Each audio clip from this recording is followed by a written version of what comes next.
আসসালামু আলাইকুম। সবাই ভালো আছেন? আজকে মুরগির মাংস রান্না করব। এই জন্য আমি ঝটপট চড়িয়ে দিলাম পরিমাণ মতো তেল। এই যেখানে আমি 2টা আস্ত রসুন দিয়ে দিয়েছি, মরিচ আর পেঁয়াজ এগুলো ভাজতে দিয়ে দিয়েছি। এগুলো ভাজা হোক, ততক্ষণ আমি মাংসের জন্য মশলা তৈরি করে নিই।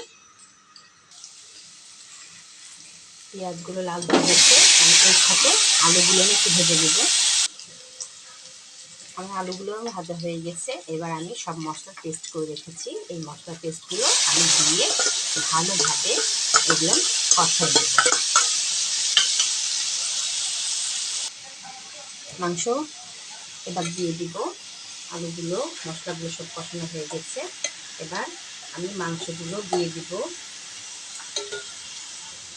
মাংসের সাথে আমি এই যে ধনে পাতা ফ্রিজে ছিল, বরফ হয়ে গেছে, এই ধনে পাতাগুলো দিয়ে এবার ভালো করে নাড়াচাড়া করে কষে নেব। যারা আমার পেজটা এখনো ফলো করেনি, ঝটপট ফলো করে দিবেন, লাইক শেয়ার কমেন্ট করতে ভুলবেন না। সবাই আমার সঙ্গে থাকবেন, পাশে থাকবেন।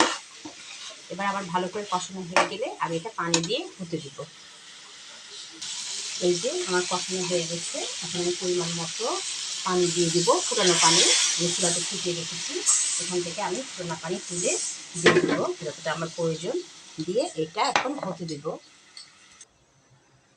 এই যে আমার মুরগির মাংস রান্না হয়ে গেছে। নামানোর আগে একটু চিনি আর দারচিনি গুঁড়া ছিটিয়ে নাড়াচাড়া করে নামিয়ে নিয়েছি। সবাই ভালো থাকবেন। আল্লাহ হাফিজ।